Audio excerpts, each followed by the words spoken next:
100 years. I just have to say I got it. Hold on a second. Got it. May the 4th be with you. Yay. So anyway, I want to acknowledge my band of co-authors, Jane and Matt. We've had a lot of fun over the last year and a half or so putting together a lot of the articles we've been writing, and they extensively have added their voices to this talk. So the progression of the talk will be just simple. RMAG beginnings, and I'm going to talk a little bit about the early petroleum history in Colorado from 1860, especially to World War II, because that's when RMAG started up, and we built on that history. Post-World War II, we'll talk about the membership trends as they follow booms, busts, and volatility. That's the best way to put it. Then we'll go through what I call some of the mainstays of RMAG, our luncheon programs, field trips, publications, technical symposium, and the people, us, volunteers, staff, and sponsors.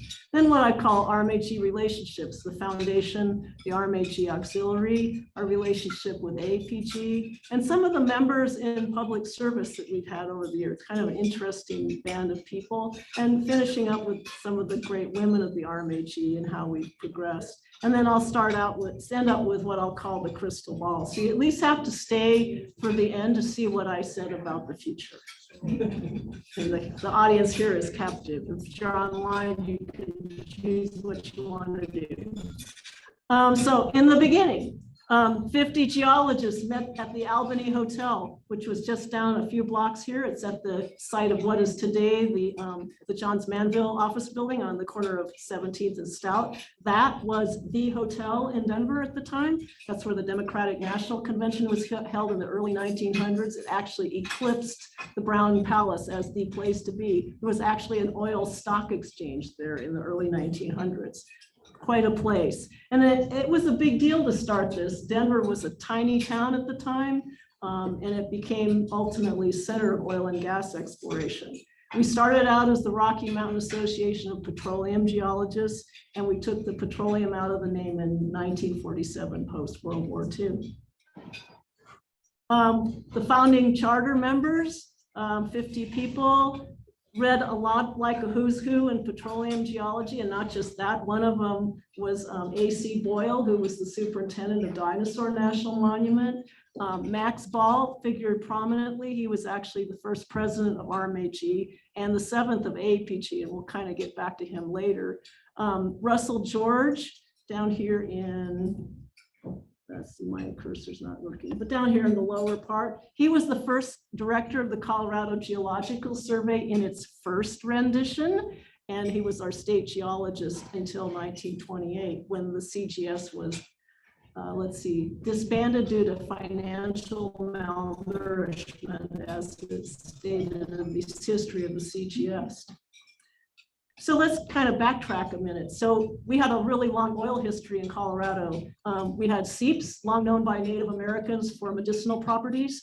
When the Pikes Peak Gold Rush happened in 1858, 1859, and Euro-Americans migrated en masse to participate in that gold rush, some of them knew about some of the oil in Pennsylvania, et cetera, and they were pretty much on the lookout looking for seeps to stake claims on. So in 1860, G.F. Bowen staked a claim on a long-known oil spring or seep near Canyon City. That seep was never really identified later, but 20 years later, A.M. Cassidy drilled a well in the vicinity to supply water to a coal mine, and instead he struck oil in the fractured Manco Shale, which became a Pierre Shale here on the eastern slope, establishing Florence Field. 20 years later, an oil rush was on in Denver and Colorado in general. In 1901, Isaac Canfield struck oil in the Pierre Shale, establishing Boulder Field, setting off a land rush in the Front Range. And then in 1902, Rangeley Field was actually discovered from oil seeps on the White River. That didn't exactly set off a big land rush in that part of Colorado, the northwestern part. That was pretty uninhabited. But that was a fractured Manco Shale pool also. So as I said, by 1900 through about 1910 to the 20s, there was a land rush in the Front Range and other parts of Colorado. So that kind of led to what we'll call the first boom, 1900s to just after World War I. World War I was big for the oil business because it created a demand for diesel fuel for warships. After World War I, you're probably all pretty familiar with the rise of the automobile and needing oil and gasoline for that. And not so much maybe the humble origins of asphalt paving, but I have a little picture here of a West 44th Avenue going to Golden, just about where the Coors Brewery is today. And it's real typical of the roads of the time. It was all dirt. The only place that was paved was like downtown Denver where the tramways ran. Those were paved with cobblestones. So you can imagine winter was the mud season, summer was the dust season. So asphalt paving, humble as it is, and an oil product is a really big deal. So we also had the rise of the anticlinal theory of petroleum, the buoyancy traps. That brought around extensive field mapping of all the anticlines. And here I have the cover of a bulletin by Russell George, our first state geologist, the anticlines of Western Colorado. These are amazing publications because they're very data and observation rich and things that we don't see too much today. But the CGS, the USGS, and Colorado School of Mines were quite active in understanding the geology and petroleum potential of the Colorado, the Front Range, and other parts of the Rocky Mountains. And there was a flurry of publications. So all this was new science, discovering new fields, and the need and want for collaboration. Geologists became a profession critical to oil search. New technologies arose. We have the early electric logs with the soundings on a vertical axis that Schlumberger got going. We had the first patents for seismic reflection profile was started in 1929 and granted in 1932. We had a lot of new fields discovered. Most major oil companies started to open offices in Denver in particular. They have names that we wouldn't recognize now, but pretty much everybody was there. And as a result, we had professional societies emphasizing petroleum come on board to fill this need to collaborate and network. And AAPG started in 1917. RMAG was 1922, as there were a couple other organizations in Kansas and Oklahoma, which were big oil centers too. The Houston Geological Society was a year after us. I'd like to point that out. The Canadian Society of Petroleum Geologists actually started in Alberta in 1927. So there was a big group of big push to have people wanting to get together to share knowledge and make deals and network and so forth. So we were right into the beginning of that with the RMAG. So now I'm gonna, in the next couple of slides, I'm gonna have this graph that you see here and talk about segments of that. It's a graph of membership in blue, and the membership numbers are on your left-hand side. And then on the right-hand side are prices, commodity prices, and I haven't normalized these, they're just the raw dollars of the day. Oil is in green and natural gas is in red. And we'll start from 1922 to the present. So after the big roaring 20s boom, we had obviously the Depression in 1929. And from then until the end of World War II, the Rockies were depressed. When you look at the membership numbers, although they were small through the 20s, they were even smaller through the Depression for the RMAG. And there was a really dedicated band of people. The membership sometimes dropped below 50. There was a dedicated band of people that kept the organization going. We'll kind of return to that in a minute. It was hard on the Rocky Mountain oil and gas. Financing died. The few roads that even existed in the Rockies and Colorado were few and fewer pipelines. For example, it's interesting to note that the Weber Pool at Rangeley Field, which turned out to have 2 billion barrels in place, that was stranded oil. It was discovered in 1938. The discovery well, the Raven 1 was shut in until after World War II.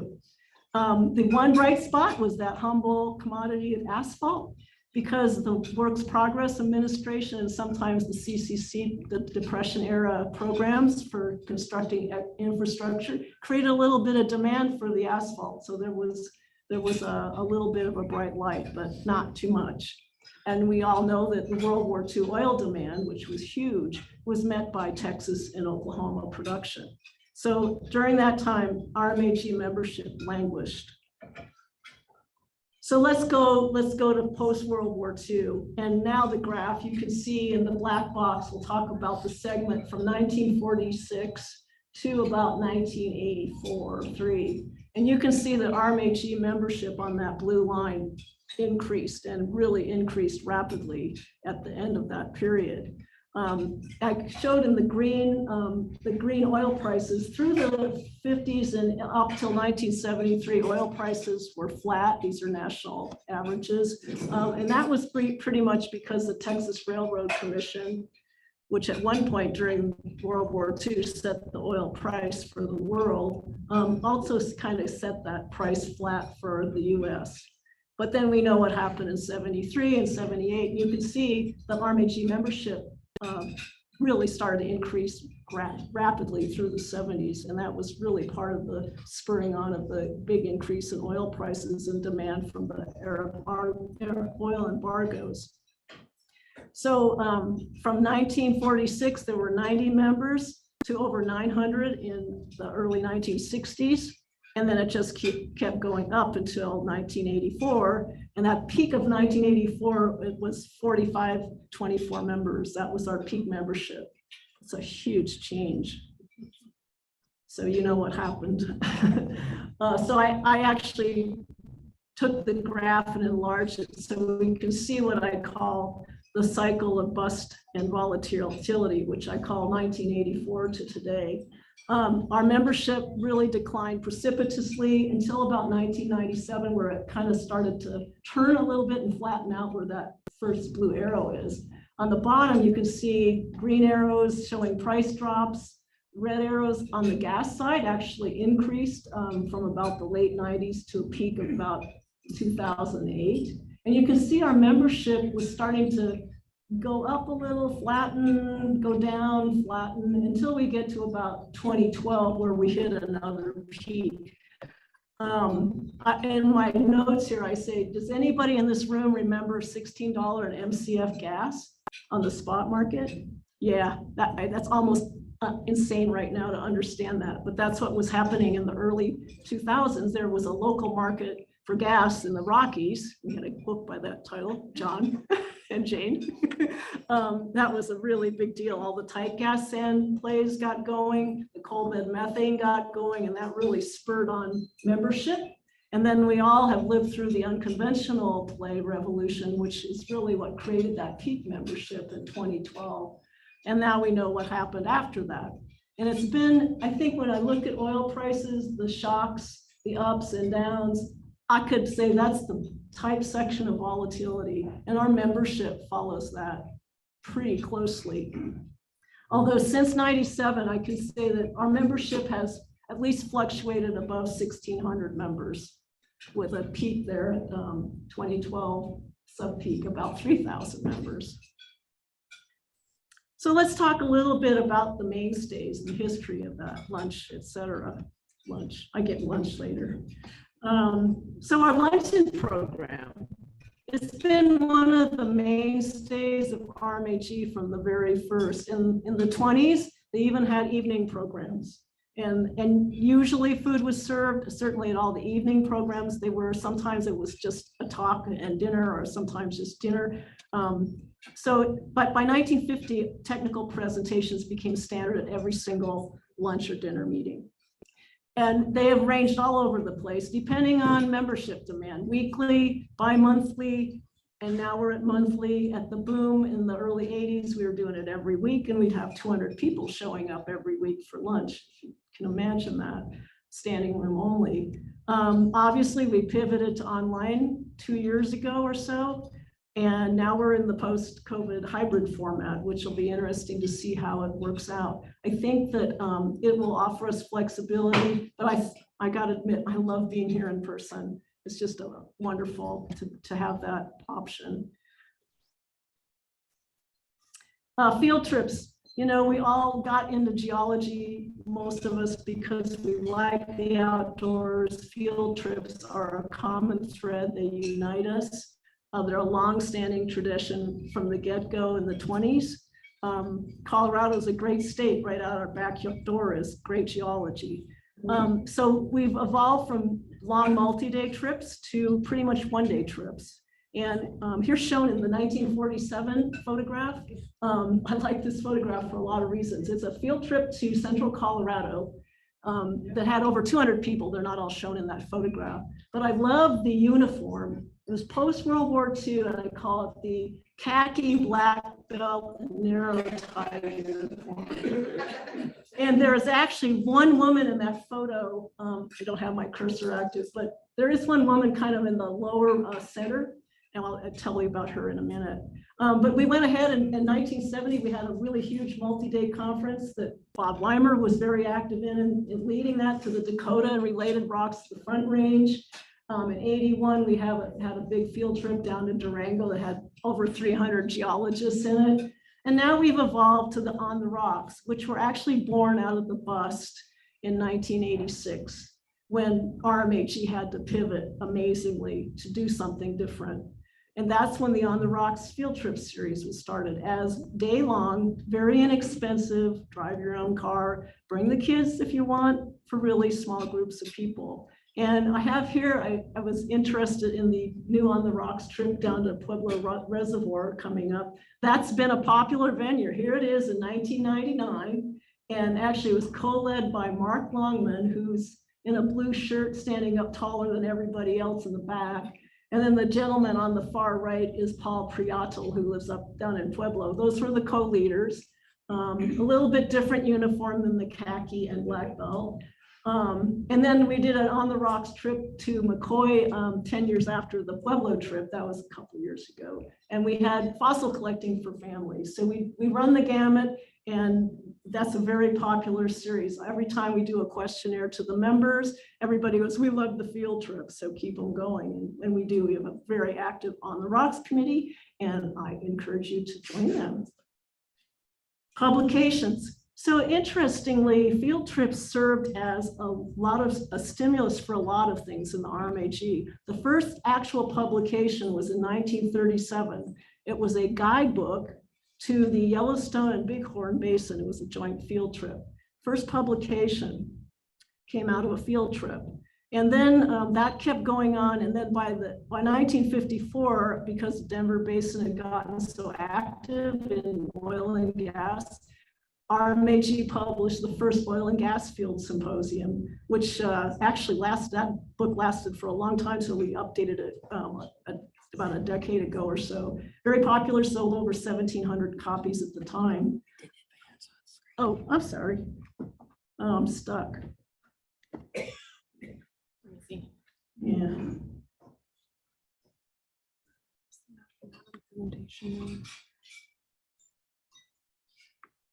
You'll have a test on what I just said.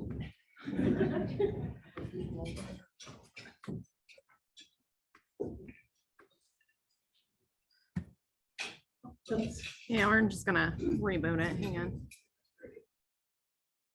What's line are you on? 14? Yeah. Let's just restart it.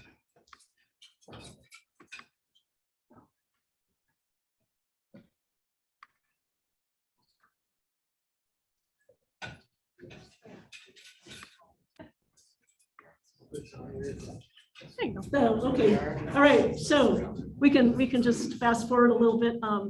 The oil and gas field publication was 54. It was very popular. We continued guidebooks, and to date we've done 65 of those, and we went to digital format in 2002.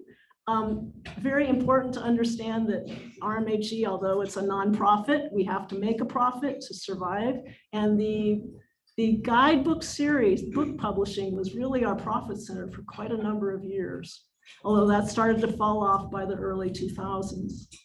In 1964, we published the first Mountain Geologists, and that's been a going concern quarterly journal for the last, 70 years practically now, 60 years.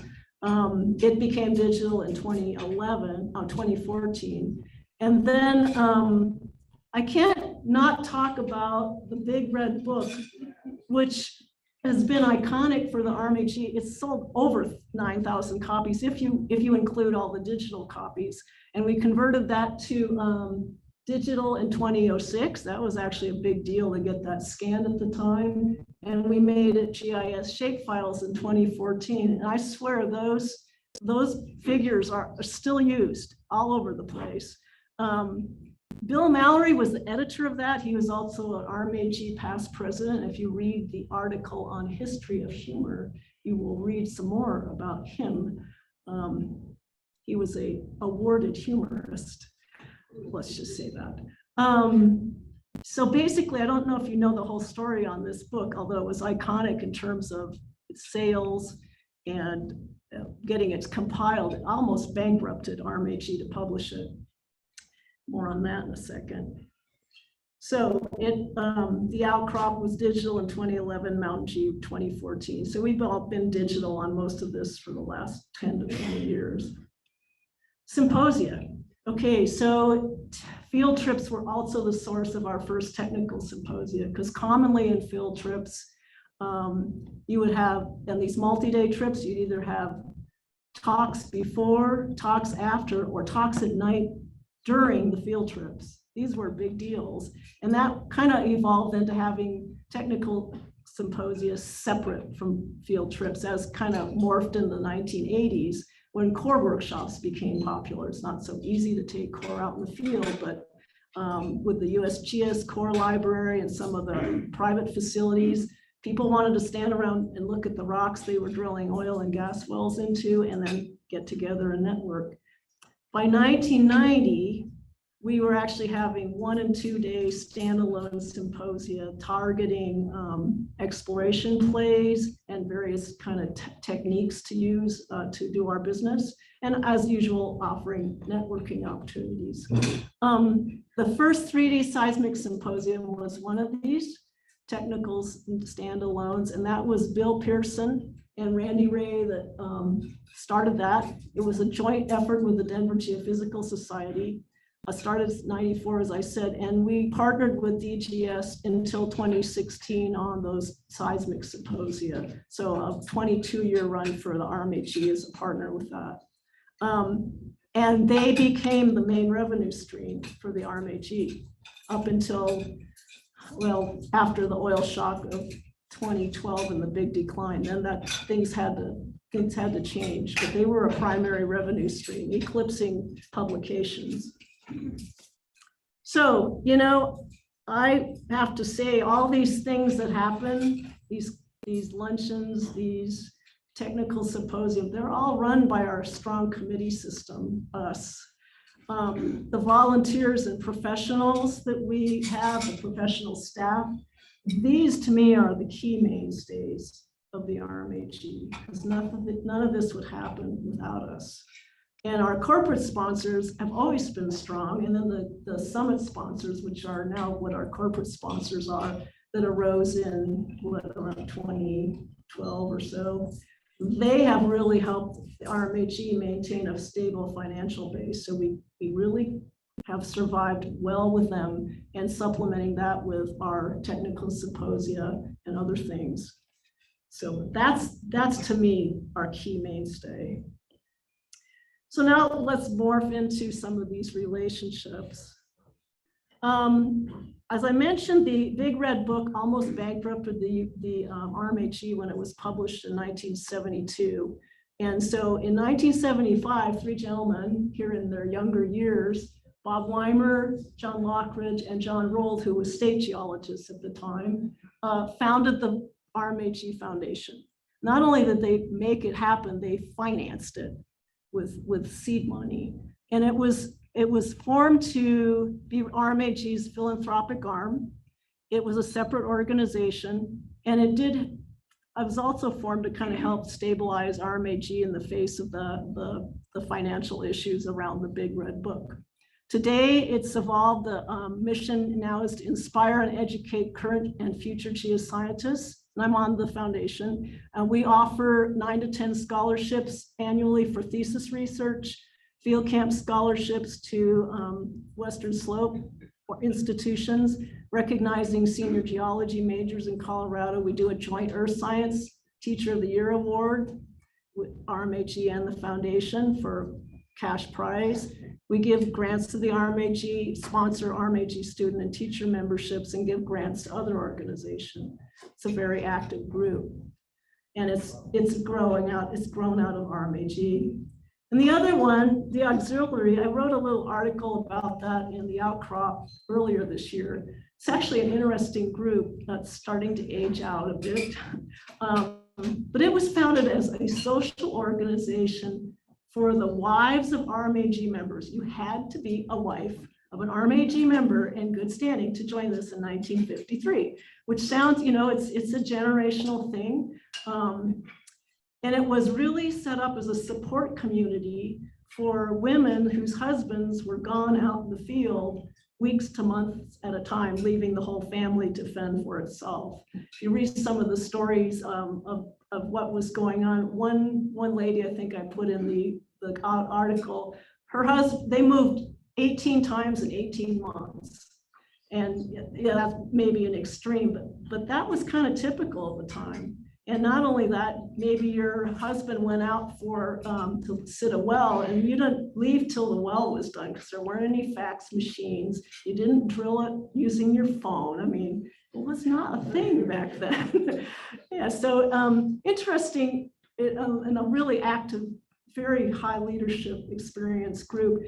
Some of the things they did actually grew into RMAG social events. The Rockbusters Ball started with the auxiliary, the annual ski trips, the Geoland ski, I think we still call that evolved with them. And they used to put hospitality rooms together for the national meetings for AAPG, again, a big connection there, and the Rocky Mountain section meetings when they were held in Denver.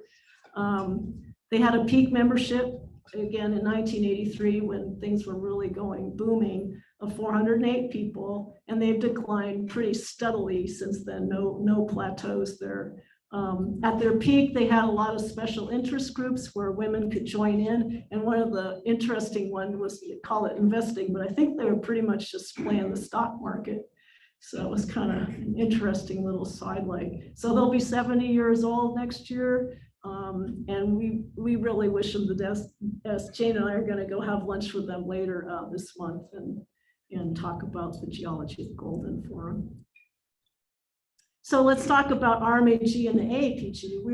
We've been very close through the years. As I mentioned, AAPG was formed in 1970, and Max Ball was instrumental in that. He was also, you know, instrumental in forming RMAG in 22. Interesting, AAPG was incorporated in Colorado. I still don't know exactly why that happened. I mean, Oklahoma was a state at the time, but I don't know what the deal was, but you know, Max Paul was in there and he was from Colorado, so there's the connection. When it happened, it was a big deal. The conventions, we've had 10 annual meetings in Denver since 1922 with the AAPG. And when that's happened up until maybe the 90s, that always made big news. That was a big part of, you know, we have 4,000 people coming to Denver for a convention, and Denver was a very small town at the time. So that made a big impact. That was a big deal. It made a lot of the papers. The largest meeting we had here in Denver was in 1980, right at the peak of the boom. There was over 10,000 geoscientists here. I actually came to that looking for a job, and I got one. Over 2,400 spouses attended. That's a lot of spouses, and the RMAG Auxiliary handled that whole thing with all the events and the, actually the hospitality rooms were great. They had really good food. When my husband would go to meetings, he'd go there first and then drag me along because this is the best place. So, okay, so anyway, RMAGA did that. Okay. Many RMAG members have had AAPG leader positions and gotten awards. 21 members have been president, including the first two women, Robbie Grease, who's not here, maybe she's online, and Rondi Martinson, our second woman president of AAPG. And then, then we've had several members getting Sidney Powers Awards and Hal Bowie Awards. 36 are honorary members. We have a few here today. 3 have gotten the Robert Berg Award for research. Robert Berg was a prominent RMAG member in the 50s and 60s when he lived here in Denver. 28 have received Distinguished Service Awards and 10 the Pioneer Award. We've been very active in the IAPG as a group. So I think that's something to recognize over the years. And one of the things that the 3 of us ran into was RMAG members in public service, kind of an interesting sidelight. I think we all know that John Hickenlooper is currently a US Senator. He was actually a geologist for Buckhorn Petroleum in the early 80s and got ejected at the big bust. Went on to do other things like be mayor of Denver and governor of Colorado. Some of you who've been around a while might know the name Ted Strickland. He was the lieutenant governor of Colorado, served in both houses of the General Assembly and as president of the Colorado Senate. Bruce Benson recently retired as head of the CU system. And then the CGS, we've had 4 state geologists in both versions of the CGS, Russell George, that founding charter member early on. Then John Rold, who helped reinitiate the CGS in the late 60s. He was there for quite a while. Then Vicki Cowart, followed by Vince Matthews.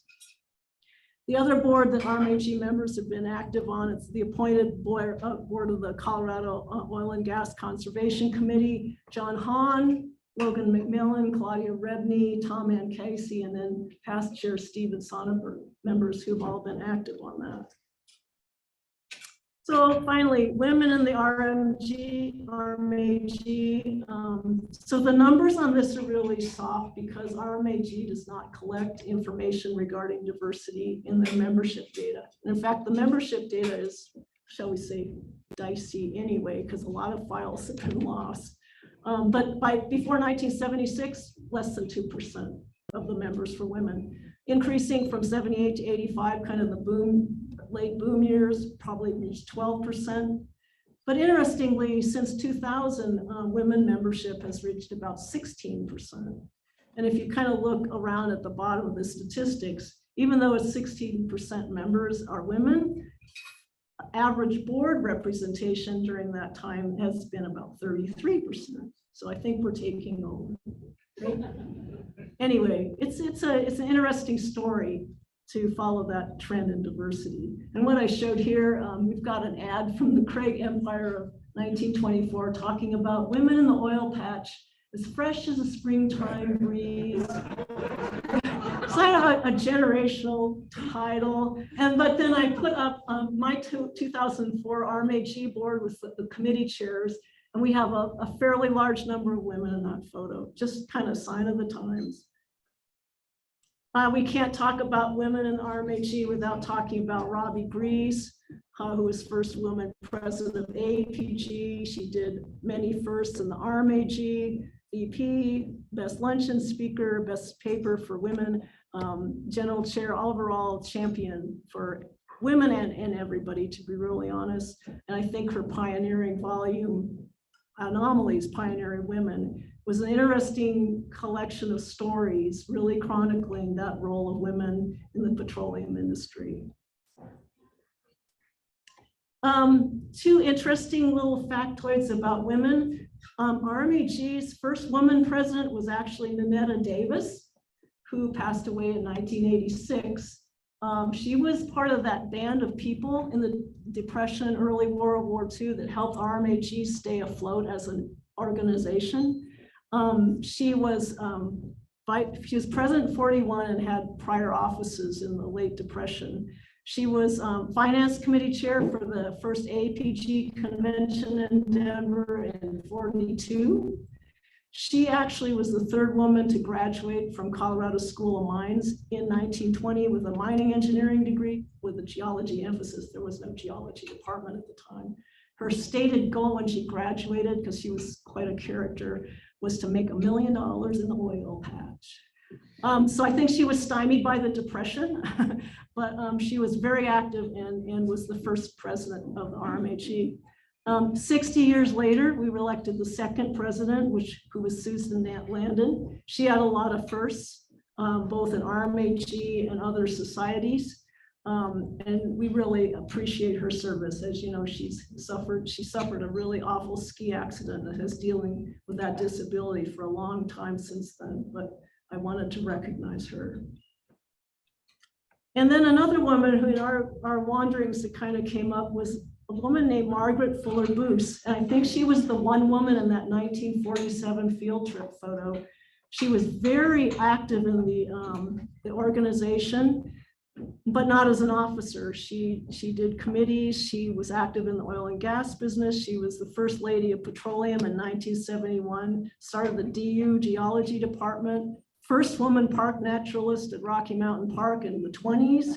Really interesting person. And we wish a little more had been written by her, about her. We try to get Matt to have Vince Matthews kind of feature her. Yeah. So here's the future look. And as any historian will tell you, this is kind of, I sucked you in on this. I don't have a crystal ball. Any historian will tell you that the way you kind of look at the future is to look what happened and how people reacted to what happened. And when we looked at, you know, the 1947 group to 2013, yeah, the uniforms have changed. The diversity is different. We got higher gender diversity, but we all united in this love of what we do. And I think RMAG has thrived for the past century because of us, our engaged membership. The other thing that's really helped it go is Denver has remained an industry center for the last century. Ups and downs, yes, but always there. And the RMAG has always been there with it. And RMAG has made some real changes when they had to by being nimble. When you look at 1985 and then actually 2012, we had to meet some real challenges very quickly. We were flexible, we recognized that need to change, and we actually did it at the time instead of trying to mull it over. There were some really hard decisions. We've talked to some of the presidents at the times of those big changes, and they mentioned how hard it was to actually make some of those because other people wanted to go in different directions and they didn't see it as a big deal.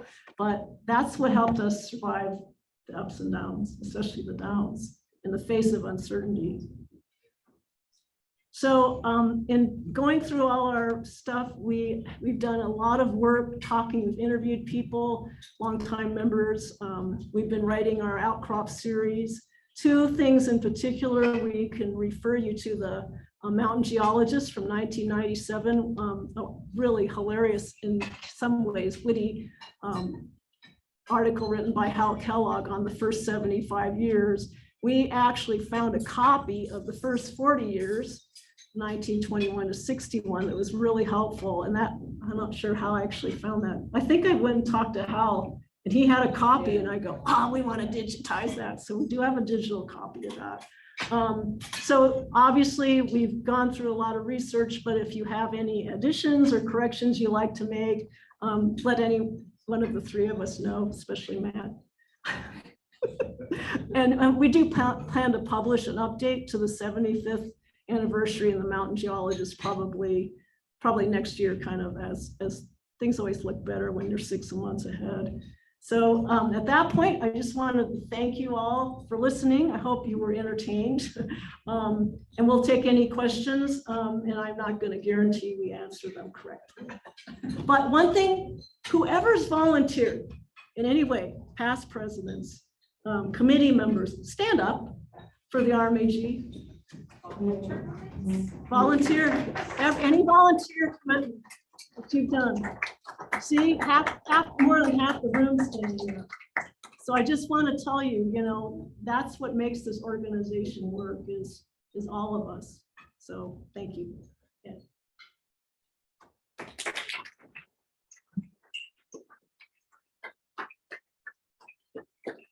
Questions? What's got you started? The three of you started on this.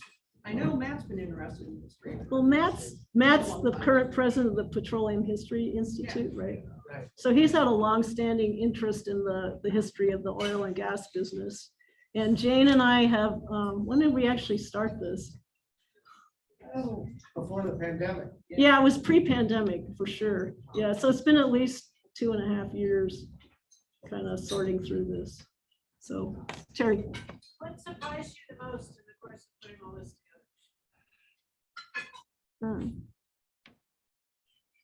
You mind repeating the question? Oh, the question, I'm sorry, online folks. What surprised us the most as we went through the process of all the research and writing? Matt. I'll throw out an answer. What surprised me the most was that we had 4,500 members in 1980. So Matt's answer was, what surprised him most was that we had 4,500 members in 1983 or 4, I think it was. I think actually that probably was what surprised me the most, was looking at that membership trend and how it just steadily increased from 1950 to 1984 and just then more than steadily decreased to about 1997, and then how we flattened out. And then the volatility of the last 25 years was, I kind of think I already knew that since I lived through it, but seeing it on a graph, maybe that's just me being a nerd, it really brought it home to me, and how RMAG has managed to survive through that. Okay, question. So my question, who in here is willing to volunteer to bring back the RMAG fashion show? I think it's time. Donna, if you're in, I'll co-chair. Well, I was gonna say, it has to be co-ed. You think Yeah, I I'm not don't- going to participate? I'm in. so the RMAGA fashion show is even more stunning when you find out that in the 50s, not only were they having the fashion show, they designed and sewed their own clothes. Using rocks. Right? Well, my grandmother used to do that, and they'd look in magazines and go, oh, I could make that. And then they'd make it. That's a lost talent. Yeah. Definitely. Yep. You had a question? When did you guys join? I joined in 81. Matt, you were before that. Matt in 77. 93. 93. Yeah. Jane's the youngster. Yeah, yeah. Other questions? I just wanted to make a quick comment that I joined RMAG in the early 80s. In 84, 85 timeframe, we actually put out a photographic membership Oh, directory? directory. Yeah. That's the word I was Yeah. looking for. And for close to 20 years, I was on the awards committee. I was always referring back to that and to like a 2006 just standard listing directory, because there was no other resource of No. who is this person and did they used to be an RMAG member? Oftentimes you're looking at someone who used to be in the community here and have moved on to do something else, but yeah, I know that name. Right. When were they a member? Anyway. Yeah, no, the directories were actually a source, some of the younger pictures we had up here. And then just kind of some of the statistics about gender, that came out of just looking at photos and names. So yeah, I think one of the shocking things to both Jane and I was how bad the archives are. RMAG got rid of a lot of archives in the last decade. Paper copies are no longer popular, so they got tossed. So we actually, if it hadn't been for Hal Kellogg's article with all the lists in it, we would have been really hurting. So it's kind of shocking what gets lost in 25 years, probably. Yeah. I just want to make a comment too. I joined RMAG in 1974, and I see it both as a professional organization and a community. And I remember how very welcome everybody, when I was brand new and didn't know anybody and didn't know anything, how very welcome I was made to feel at all the luncheons. And they were every week, and by golly, that was on my schedule every week. And fortunately, at that time, I had a company that supported that. But I really think the community part, and I think that's part of the reason it has also survived the ups and downs. I agree. Yeah. Is it? That's it. Thank you. And who would have thought all of that from a bunch of people that like rocks? It's weird. We're strange folk. We want to thank Donna and company for putting this together, and we actually have a gift for you. It's a nice slab rock that Ron Parker can tell you all about, I'm sure. And let's just give her another round of applause.